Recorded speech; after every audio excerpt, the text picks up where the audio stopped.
Doctor, everybody's telling me that hiccups should be treated. What do I do? Well, hiccups are normal in babies. It's just a spasm in their diaphragm. The great majority of babies have hiccups, and we don't need to treat them because they're normal.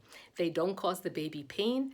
They don't cause the baby any discomfort. Sometimes they can wake the baby up from sleep, but that's not a good reason to worry about it.